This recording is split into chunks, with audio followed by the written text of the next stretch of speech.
الفاتحة من القبول تمر كل سنة الحضر السنة رسول الله والحباب وأخواني الأنبياء والسلام وكافة أصحاب السنة سيد محل بيته وأزواجه وأجرته أجمعين من سيدنا الإمام الحي الرحمن بن عيسى وعبيد الله بن أحمد سيدنا وسعيد بكر المقدم الوعد وسيدنا محمد بن عبد الله بن المقدم سيدنا الرحمن بن محمد السقاء سيدنا الإمام بخر يوسف بن سالم بن سالم والحبيب أحمد بن محمد أهل الشهر وحبه جبريل وأشيز بن عبيد الحسن اسم عليه قبل الأنباس الإمران الرحمن عطاش علي بن عبد البارس من سيدنا الإمام قدار شان مغاشي أبي بن لم يقبل من الحدد سيدنا الإمام عربي علي بن حبشي وأصوله وفوره وتعالى بسم الله الرحمن الرحيم محمد بن الله رسول الإمام قبل حبه كرم سجى الحبيب صلى من السنة الحمد لله كان أجن وين كان وكان رمز من الأصيل حجة الإسلام أبي حميد محمد بن الغزالي والشيخ محمد نواوي بنتينان إن الله تكشف يعيد لنا مزارعة بركاته وصلى على من يفدين الأخير ويجعلنا من حزبهم ويرزقنا محبتهم ويتوفنا على ميلاتهم ويحسن بزنف عن الله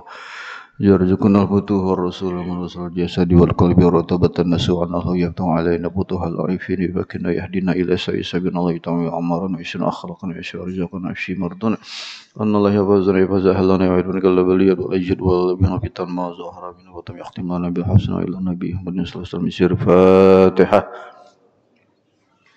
وجلني شيطان رجيم بسم الله الرحمن الرحيم الرحمن الرحيم إياك نعبد ونستعين صراط الذين أنعمت عليهم غير المغضوب عليهم ولا الضالين. Assalamualaikum warahmatullahi wabarakatuh. Bismillah walhamdulillah wassalatu wassalamu ala rasulillah Sayyidina Muhammad ibn Abdullah wa ala alihi wa sahbihi amma ba'du. Alhamdulillah kita bersyukur kehadirat Allah subhanahu wa ta'ala atas segala nikmat yang telah dianugerahkan kepada kita, nikmat iman dan Islam, diberikan taufik dan hidayah sehingga kembali kita berkumpul di masjid ini dalam keadaan istiqomah melaksanakan kewajiban ibadah. Begitu pula kita mengikuti kajian kitab ilmu yang mudah-mudahan Allah subhanahu wa ta'ala memberikan kepada kita ilmu yang bermanfaat. Amin ya rabbal alamin. Salawat juga salam tercurah selalu atas baginda Nabi sallallahu alaihi wasallam, penolong umat, pemberi syafaat. Mudah-mudahan kita semua bakal dapat syafaat daripada baginda Nabi sallallahu alaihi wasallam. Amin ya rabbal alamin. Jemaah sekalian dirahmati Allah subhanahu wa ta'ala, kita sekarang berada di awal-awal daripada bulan Sya'ban. Bulan Sya'ban ini berasal daripada kata-kata asy'ibu, yaitu jalan setapak menuju ke gunung, berjalan gunung. Artinya apa? Tatasya'abu khairun kasir. Kebaikan yang sangat banyak yang bercabang-cabang di bulan Sya'ban ini. Karena ada peristiwa penting yang terjadi di bulan Sya'ban ini, diantaranya ujian yang berat dihadapi oleh baginda Nabi sallallahu alaihi wasallam di dalam mengajak umat ke jalan Allah Subhanahu wa taala, sampai-sampai orang-orang kafir Quraisy itu memberikan suatu ujian dengan ingin ditunjukkan akan kebenaran risalah yang dibawa oleh Nabi Muhammad sallallahu alaihi wasallam. Jadi diuji Nabi agar bisa membelah bulan. Nah, itu diantaranya ujian dihadapi Nabi sallallahu alaihi wasallam, membuktikan itu semuanya, dan itu sanggup Nabi buktikan bahwa bulan itu memang terbelah. Tapi tetaplah orang-orang kafir Quraisy itu tidak bisa menerima dan mengatakan bahwa itu adalah merupakan sihir. Di dalam beberapa kitab disebutkan tentang kemuliaan daripada bulan Sya'ban ini adalah sesungguhnya Allah Subhanahu wa taala sebagaimana disabdakan oleh baginda Nabi menciptakan lautan daripada nur. Kemudian Allah juga menciptakan malaikat. Malaikat ini memiliki dua sayap. Satu sayapnya itu dari barat sampai ke timur. Ini gambaran malaikatnya ya. Kepala daripada malaikat tersebut sampai berada di bawah arasy-Nya Allah Subhanahu wa taala. Sedangkan kedua kakinya menghunjam sampai pada lapisan bumi yang ketujuh. Jadi kita membayangkan betapa besarnya malaikat tersebut Allah ciptakan.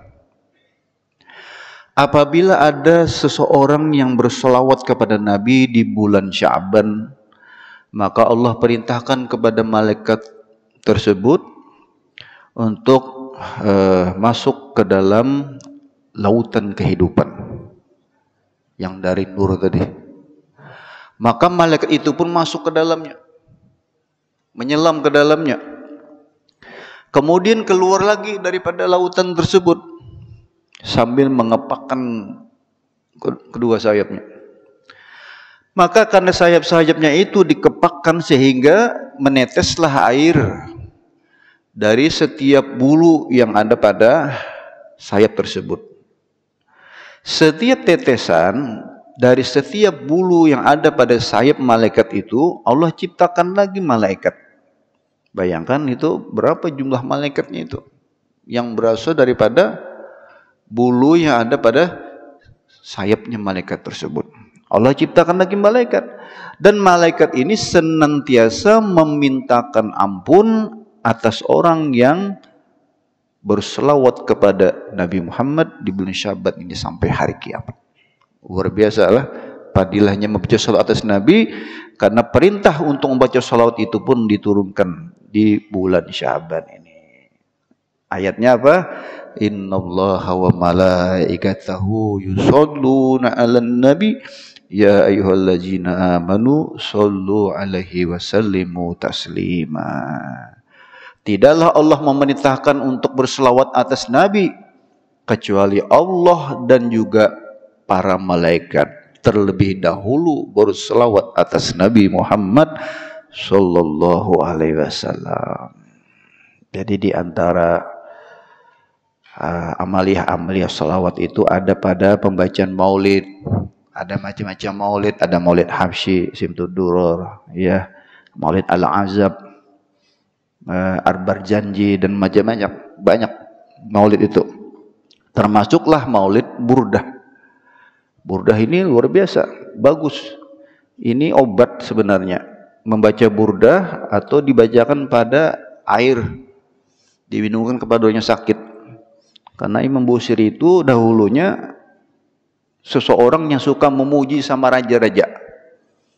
Jadi memuji sama raja diberikan upah karena memuji raja tadi.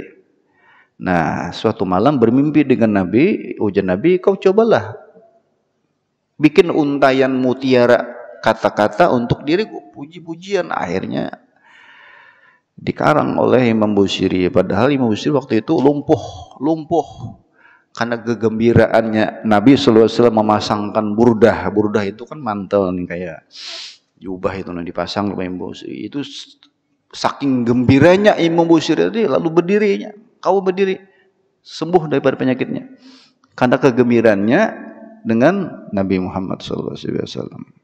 Nah, jadi kalau baca burdah itu, kalau misalnya dibaca jangan dipotong-potong, karena repot kita motong-motong burdah itu. Kalau maulid kan masih bisa lompat-lompat, misalnya kan dari satu rawi, misalnya kalau mau cepat, kalau acara misalnya nikahan kah, acara tasmiyahan kah, itu kan tidak mungkin sampai habis kita baca rawi itu, maulid Habsyi itu. Bisa aja melompat-lompat itu kan jadi langsung pahina. Kalau burdah jangan dipotong-potong itu, ya, jadi potong-potong burdah, jadi mesti utuh selesai, karena padilahnya luar biasa. Di zaman dahulu, di zaman Syekh Abdurrahman bin Muhammad Al-Masyhur, Mufti Hadramaut, itu beliau mengamalkan itu. Waktu di Hadramaut waktu itu terjadi situasi yang mencekam karena banyak binatang buas. Dibacakan oleh sidin burdah itu. Alhamdulillah ya, dengan kemuliaan baca burdah tersebut binatang-binatang itu bisa dijinakan. Nah, Rasulullah SAW bersabda, ujar Rasul, iza dakhala Sya'ban fatahhiru anfusakum wa asinu niyatakum fihi. Apabila masuk bulan Sya'ban, maka sucikanlah diri kalian. Maksudnya sucikan ini ya mungkin kita bersihkan diri, hati, dan sebagainya. Dan perbaikilah niat kamu. Perbaikilah niat. Jadi hendaklah kita ini di dalam setiap perbuatan baik kita niatkan dengan niat yang baik. Karena kita dicatat dengan pahala yang kita dapat itu dengan apa yang kita niatkan. Iya kan? Wa innama likulli imri'in ma nawa. Karena sesungguhnya setiap orang itu dia mendapatkan dari apa yang diniatkannya. Niatul mukmin khairun min amalih. Niatnya orang beriman lebih baik daripada amalnya. Jadi kita ini mesti berniat. Walaupun kerjanya cuma satu, hadir ke majelis, hadir dalam masjid, itu bisa aja niatnya sampai banyak. Mengharapkan ridhonya Allah, untuk menghilangkan kejahilan, mendapatkan tambahan pengetahuan agama, untuk mendapatkan apa?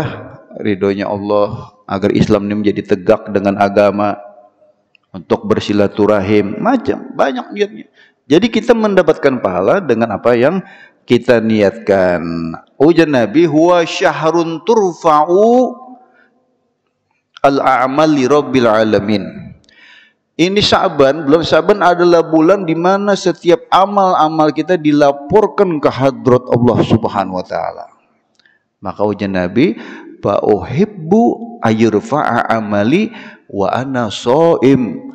Dan aku kepengen, ujar Nabi, manakala amal-amalku itu dilaporkan kepada Allah, aku dalam keadaan berpuasa.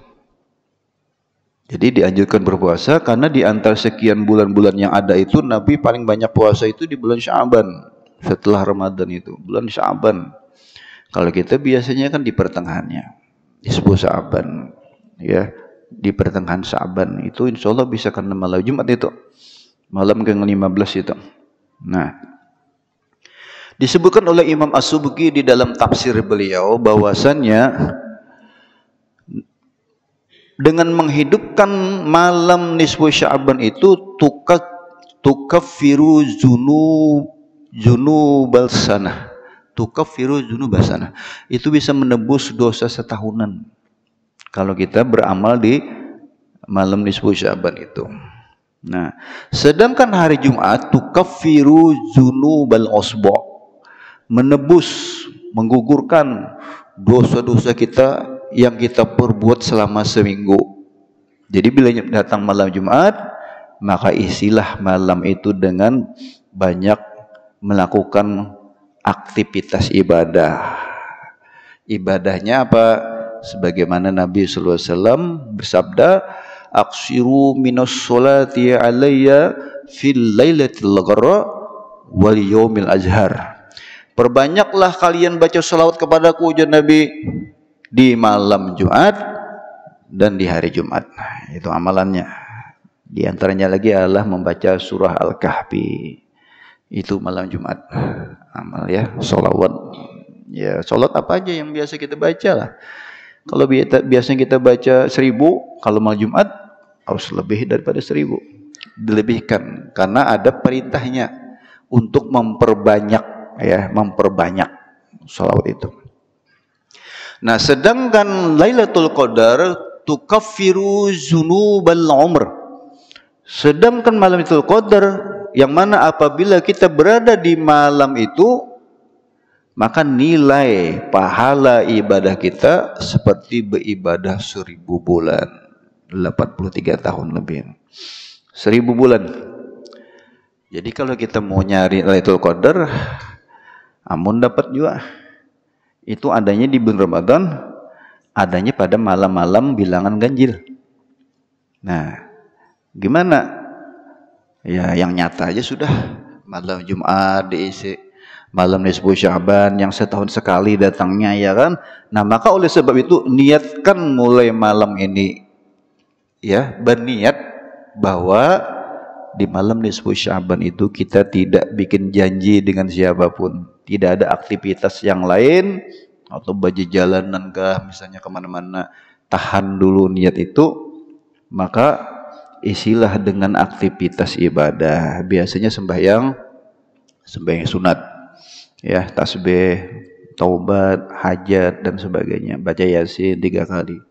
Nah, Semua ibadah-ibadah itu yang kita laksanakan di malam nisfu Sya'ban itu tentu saja kita sudah mempelajarinya dan sudah tahu cara melaksanakannya. Jangan kita bergantung sama imam. Oh, terserah imam. Apa yang diniatkan imam aja sudah, tidak bisa. Karena setiap amal yang tanpa disertai dengan ilmu, maka disebutkan oleh Ibnu Ruslan, tidak akan diterima. Faqulu man bi ghairi ilmin ya'mal fa'amaluhu mardudah falam tuqbal. Setiap amal yang tidak disertai dengan ilmu, maka amal-amal itu tidak akan diterima oleh Allah Subhanahu wa taala. Di dalam hadis lain Nabi sallallahu alaihi wasallam bersabda, man ahya lailatan nisfi min Sya'ban lam yamut qalbuhu yauma tamutul qulub. Man ahya lailatul aid wa lailatan nisfi Sya'ban lam yamut qalbuhu yauma tamutul qulub. Hatinya tidak akan mati manakala setiap hati, ya, setiap hati manusia itu mati. Maka ingin kada mati. Artinya bilanya malam haraya, ya, kita kadang lalai malam haraya itu. Kesibukan macam-macam. Mun babinian bahasa sanga macam-macam. Mulai akhir mikir akan baju anak macam-macam lah. Kemana kita pergi, siapa yang didatangi dan sebagainya. Padahal justru di malam-malam itu termasuk di antara 5 malam yang apabila kita berdoa, doa kita tidak ditolak oleh Allah Subhanahu wa taala. Itu malam hari raya itu, Idul Fitri, Idul Adha, ya, sebagaimana juga malam nisfu Sya'ban, khamsul layalin la turaddu fihinna da'wah. Ya, ada 5 malam yang apabila kita berdoa di malam itu tidak akan ditolak oleh Allah Subhanahu wa taala. Ya, yaitu malam pertama bulan Rajab, malam nisfu Sya'ban, malam Jumat, malam Idul Fitri, dan malam Idul Adha. Ada 5 malam ini. Nah, jadi sebentar lagi kita akan berjumpa dengan satu malam yang datangnya setahun sekali. Pun kita luput di malam nisfu ini karena ada kesibukan kita yang lain, kita harus nunggu setahun lagi belum dapat nisfu Sya'ban. Ya, menunggu setahun lagi kita. Ya, disebutkan bahwasannya malam nisfu Sya'ban itu adalah malam hari rayanya para malaikat Allah Subhanahu wa taala, sebagaimana malam Lailatul Qadar itu hari rayanya malaikat. Itu malaikat tuh kalau berhari raya sudah berkumpul memperingatinya, ya, itu mereka turun ke bumi saking banyaknya jumlah mereka itu, seperti yang dialami oleh baginda Nabi SAW dalam peristiwa Isra dan Mi'raj. Di malam terjadinya peristiwa Isra Mi'raj itu Nabi, ya, diarak itu berapa ratus ribu malaikat yang mengarak itu, ya, sehingga malam itu sangat terang benderang. Sebagaimana riwayat daripada Sayyidina Utsman ibn Affan, aku mengira, kata Sayyidina Utsman ibn Affan, malam itu hari kiamat terjadi. Ya, sampai berteriak Sayyidina Utsman ini kan, tapi terdengar suara dari atas, diam wahai Utsman, ini malam seseorang yang dikasihi akan diperjumpakan dengan sang kekasih. Nabi Muhammad akan berjumpa dengan Allah Subhanahu wa taala. Nah, itu terjadi di malam di Isra dan Mi'rajnya baginda Nabi sallallahu alaihi wasallam. Nah, ini supaya kita ini ada termotivasi ini, nah, ya, di malam nisfu Sya'ban ini. Malam nisfu Sya'ban juga disebut sebagai Lailatul Syafa'ah, malam syafaat. Karena di malam yang ke-13 itu Nabi sallallahu alaihi wasallam memohon kepada Allah untuk umat agar dapat syafaat. Allah kabulkan. Allah kabulkan sepertiga. Allah kabulkan. Kemudian pada malam yang ke-14, tadi kan malam ke-13, malam yang ke-14 Nabi meminta kepada Allah agar memberi syafaat untuk umat. Allah kabulkan 2/3 sampai akhirnya masuk pada malam yang ke-15. Ini malam nisfu Sya'ban, malam yang ke-15. Allah memohon, Nabi Muhammad memohon kepada Allah agar diberikan syafaat bagi umat. Allah kasih semuanya. Nah, kada bepalih lagi sudah semuanya. Allah kasih syafaat. Ya, karena bagaimanapun syafaat Nabi itu dengan izin Allah. Man zalla yashma'u indahu illa biiznih. Siapa aja yang mau ngasih syafaat mesti dengan izinnya Allah Subhanahu wa taala. Dan syafaat itu tidak selalu dari Nabi, para ulama bisa, kaum solihin, ya para nabi yang lain itu bisa memberi syafaat. Bahkan kawan kita yang beriman itu bisa memberi syafaat kepada kita. Ya. Sampai-sampai Imam Syafi'i mengatakan, "Uhibbus solihin walastu minhum." Aku cinta dengan orang-orang soleh walaupun aku tidak termasuk dalam kelompok mereka. Aku berharap dengan mencintai orang-orang soleh, aku bisa mendapatkan syafaat daripada mereka itu. Saking tawadunya Imam Syafi'i inilah, walaupun aku tidak termasuk golongan orang soleh, tapi aku cinta dengan orang soleh karena bisa kasih syafaat sama kita. Maka oleh sebab itu, kalau bisa di handphone kita itu phonebook apa di kontak itu kalau bisa banyakin di situ ngaran-ngaran orang soleh. Jangan dibanyakin itu ngaran-ngaran penjahat. Ya, ngaran-ngaran orang nang dahinya kada pernah sujud lan Allah di dalam HP itu kontaknya macam-macam. Ya, jadi dibanyakin ngaran-ngaran tuan guru kah, situ habaib kah, kan bagus gitu. Ya, karena mereka-mereka itu ya, dari kalangan orang-orang yang soleh itu, walaupun kita tidak seperti mereka, tapi kita suka, kita cinta sama mereka. Makanya kita masukkan namanya di dalam apa? Di dalam kontak kita masukkan nama-nama mereka. Nah, jadi di malam itu semuanya diampuni oleh Allah Subhanahu wa taala kecuali orang yang berlari daripada Allah Subhanahu wa taala, yang jauh daripada Allah, yang tidak bakal dapat ampunan Allah Subhanahu wa taala. Itu banyak itu disebutkan orang-orang itu yang kada dapat apa? Ampunan daripada Allah, para ahli maksiat. Intinya dua. Orang-orang yang durhaka dengan Allah dan durhaka dengan manusia. Itu aja kesimpulannya. Yang macam-macam itu ada apa? Peminum khamar, ada yang senantiasa bikin dosa dan sebagainya, yang memutus tali silaturahim misalnya. Itu termasuk itu yang kadang mendapatkan ampun daripada Allah Subhanahu wa taala. Maka oleh sebab itu dari malam ini sebelum masuk malam di 10 Sa'ban itu kita berelaan seberataan. Jangan ada sangkut paut dengan manusia. Ya. Ini insya Allah ulun malam ini terakhir nih sebelum masuk di 10 Sa'ban, ini pembacaan terakhir ini untuk sementara. Insya Allah kalau ada umur, ada kesempatan bagus, kita mulai pengajian lagi kita nih malam Senin di bulan Syawal insya Allah. Karena ulun ada sesuatu hal. Jadi kalau ada kamu meneruskan malam Senin di sini, insya Allah mungkin nanti bulan Syawal.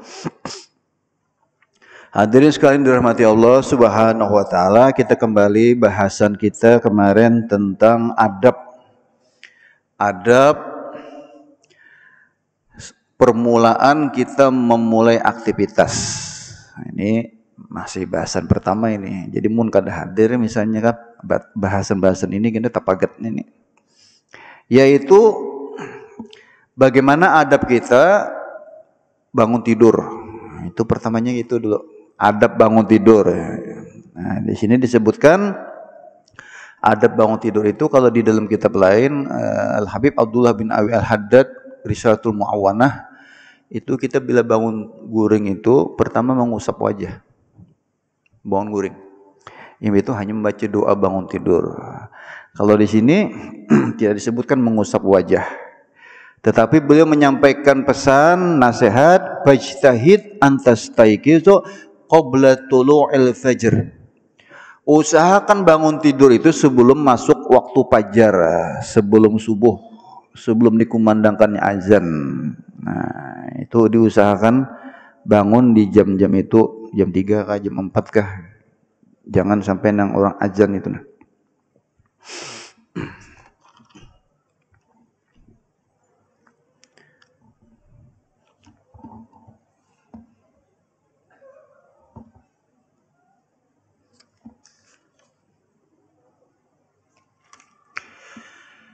Kemudian kata Imam Ghazali, wal yakun awwalu ma yajri ala qalbika wa lisanik zikrullah ta'ala. maka hendaklah yang pertama kali yang terlintas di dalam hatimu, yang engkau keluarkan melalui ucapanmu, itu adalah zikrullah. Jadi nang imbah kita nang lawas guring berjam-jam guring, kan guring itu disamakan lawan mati. Bahkan ada yang mengatakan an-naum akhul maut. Tidur itu adalah dangsanaknya kematian. Sehingga kita dalam doa kita, bismika Allahumma ahya wa amut, dengan menyebut namamu ya Allah, aku hidup dan aku mati. Jadi hendak guring bacaan dulu, siapa tahu kita kada bangun-bangun lagi. Kan ada orang meninggal kada sing bangunan lagi. Nakai paninian ulun. Anu guring sidin kada bangun lagi. Jadi kisahnya kejadiannya nih di bulan puasa. Ya, bulan puasa. Ini biasanya nang orang nang ada jantung tuh, nah, darah tinggi macam-macam tuh, nah itu bisa kayak itu. Ini apa namanya istilahnya orang ini secret killer. Secret killer. Jantung ini, penyakit jantung ini pembunuh yang tersembunyi. Ya bisa aja. Hartan guring nggak ada simbangunan lagi nya. Nah, kan mungkin waktu itu detak jantungnya nggak ada bekerja lagi, bisa aja terjadi. Nah, ya mungkin karena kolesterol tinggi kah, atau trigliseridnya nggak tinggi dan macam-macam. Di antara penyebabnya tuh. Nah, maka sebelum kita tidur, mohon kepada Allah dengan menyebut asma Allah, ya Allah, ulun hidup mati itu dengan menyebut namamu ya Allah. Nah, guring sudah. Nah, karena ada hadis daripada riwayat Bukhari bahwasanya Rasulullah SAW bersabda, yaqidu syaitan ala qafiyati ra'si ahadikum iza huwa nama salasa uqad. Syaitan itu mengikat di belakang kepala kita ini, ya, kepala setiap orang yang tidur itu dengan 3 ikatan. Yadribu ala kulli uqdatin, maka setan tadi kemudian memukul ikatan yang ada di belakang kepala kita itu sambil berkata, tetaplah di tempatmu. Lailun tawilun, malam masih panjang. Itu tuh. Jadi kita ini bila nyerasa sadar kan, guring ayam kan, antar bangunan guring ini seakan-akan kayak mendengar suara, terus guring. Masih hanya dia masih sungsung lagi, masih lawas lagi subuh guring, itu mungkin kita akan bisikan setan itu. Karena setan itu berpandir lawan kita nang guring tadi sambil memukul nang ikatan nang buhul tadi. Ya. Lailun tawil, ini panjang lagi nih malam ini. Ya. Tetaplah alaika lailun tawil farqut. Teruslah kau tidur. Ujar setan, terus kau tidur. Fa in istaiqaza zakiran lillahi ta'ala in hallat uqdatun, apabila dia bangun daripada tidur sambil dia berzikir kepada Allah Subhanahu wa taala, maka terlepaslah satu ikatan. Berzikir yang dimaksud ini adalah membaca doanya, doa bangun tidur, alhamdulillah. Kan ada kalimat alhamdulillah itu kan menyebut nama Allah, itu zikir itu kan. Alhamdulillah termasuk zikir. Alhamdulillah allazi ahyana ba'dama amatana wa ilaihin nusyur. Ungkapan syukur kepada Allah, Allah memberi nikmat berupa ruh.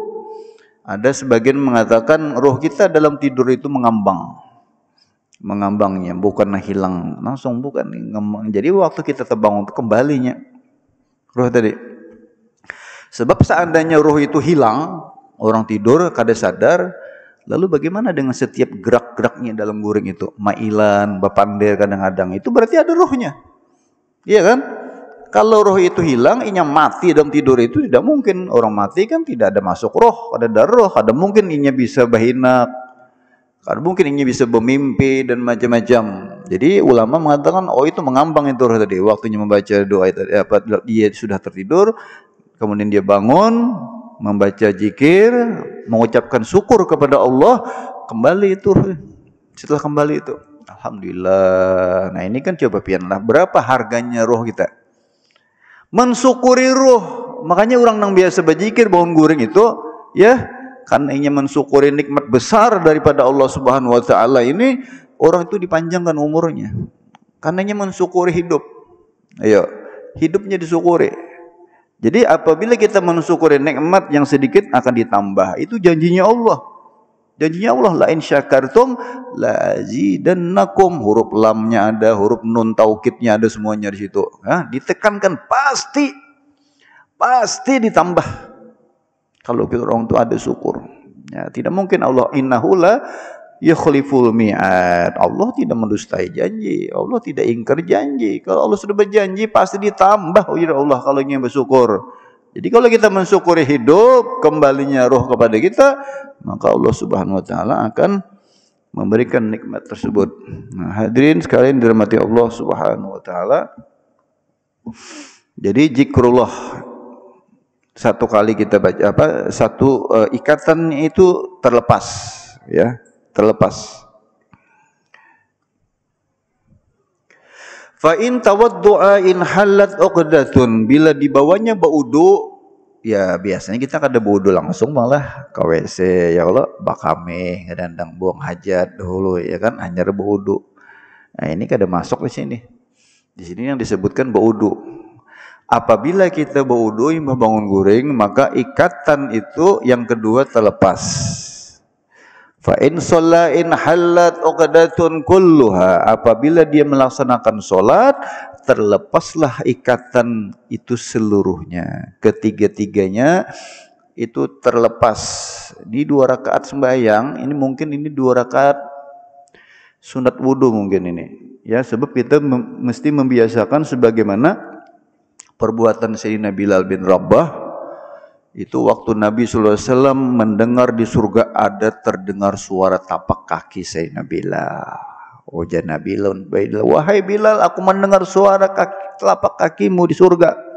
Apa gerangan amaliyahmu waktu engkau setiap hari, apa amalanmu sebenarnya sehingga sampai terdengar suara kakimu di surga? Ya Rasulullah, setelah aku berwudu, aku tidak lupa untuk melaksanakan sembahyang sunat wudu 2 rakaat. Nah, ini di antara amalan sunat yang Nabi kadang mencontohkan. Ini bukan perbuatan Nabi, tetapi Nabi mengiyakan. Nabi tidak menolak perbuatan Sayyidina Bilal bin Rabah. Nabi tidak menentang. Kalau Nabi menentang, oh jangan kau kerjakan itu. Nabi pasti mengatakan seperti itu. Nah, jadi kita jangan katakan setiap perkara nang Nabi kada menggawe lalu itu disebut bid'ah. Ya. Tarawih Nabi tidak pernah mengerjakan tarawih. Itu bid'ah. Di zaman Sayyidina Umar bin Khattab itu tarawih mulai disebut tarawih itu. Bahkan Sayyidina Umar mengatakan tarawih itu ni'matul bid'ah hazihi, ya, ni'amul bid'ah hazihi, ini bid'ah yang paling bagus tarawih ini. Ya, di zaman Nabi kada berjamaah sembahyang malam kan, sembahyang malam. Nah, jadi jangan sebutkan bahwa bilanya Nabi itu kada menggawe lalu itu bid'ah dolalah sebaratan. Contohnya salat 2 rakaat setelah berwudu yang dikerjakan oleh Sayyidina Bilal bin Rabah dan Nabi tidak mengingkarinya, ya. Jadi kita bagus itu, usahakan itu. Tapi dengan catatan, kalau kita berwudu kemudian hendak menggawi 2 rakaat sunat wudu, itu masih ada nisbahnya sembahyang sunatnya itu dengan wudu kita. Jangan misalnya hendak tulak ke Banjarbaru, berwudu dahulu di Banjar, kena sampai di masjid Banjarbaru hanya sembahyang sunat wudu, itu kada kawa, itu kalawasan antaranya jedanya sudah, karena sudah kering wudu kita. Nah, jadi bilanya ini hendak menggawe sunat wudu itu sembahyang sunatnya itu masih ada nisbah lawan wudunya, masih belum kering lagi bekas wudu kita tadi. Jadi kalau misalnya kita sudah kering air wudu itu, kalau sunat wudu, wah itu hilang sudah itu. Kada kawa. Nah, apabila kita mengerjakan yang 3 tadi, pertama bangun guring dengan zikrullah, berwudu, sembahyang 2 rakaat, fa asbaha nasyiton thayyiban nafas, maka pagi harinya dia akan bersemangat, jiwanya jiwanya itu suka dengan kebaikan, jiwanya sangat bagus. Amuninya setiap pagi nengke itu bersemangat untuk berbuat kebaikan. Wa illa apabila tidak mengerjakan yang 3 tadi kada digawinya, bangun guring kada bebacaan, ya, baudo kada juga. Bahkan ada juga yang bangun guring, soalnya pak kami benernya guring pulang. Nah, lain itulah. Nah, wa illa asbaha khobisan nafsi kaslan. Kalau kada dan 3 macam tadi, maka di pagi harinya orang ini jadi pemalas, jiwanya buruk, kada bagus, ya. Walau khabar yakun muqaddam budzakarullah ismu amu akhram. Nah, jadi oleh sebab itu hadirin hadiskan dirahmati Allah Subhanahu wa taala, faqul inda zalika, ini doanya diajarkan ya, alhamdulillahillazi ahyana ba'dama amatana wa ilaihin nusyur, asbahna wa asbahal azamatu was sultanu lillah wal izzatu wal qudratu lillahi rabbil alamin, asbahna ala fitratil islam wa ala kalimatil ikhlas wala dinin nabiyina Muhammad sallallahu alaihi wasallam wa ala millati abina Ibrahim hanifan muslima wa ma kana minal musyrikin. Lumayan panjang doanya kalau di sini. Ya, yang praktis sajalah, yang umum kita baca ya. Alhamdulillahillazi ahyana ba'dama amatana wa ilaihin nusyur. Itu umum sudah. Ya, nang itu aja kan kada terbaca. Apalagi nang panjang nang gini. Nah, mudah-mudahan uraian ini ada manfaat, ada keberkahannya bagi kita semuanya. Insyaallah kita berjumpa lagi insyaallah nanti di bulan Syawal. Ini panitia belum lagi menyusun kapan libur pengajiannya lah. Jadi ulun berdahulu mundur. Ya, mudah-mudahan Allah Subhanahu wa taala memberikan pandangan kepada kita, pandangan rahmat, kasih sayang kepada kita, dosa-dosa diampuni, dan mudah-mudahan Allah Subhanahu wa taala pertemukan kita dengan bulan Ramadan. Amin ya rabbal alamin. Al-Fatihah.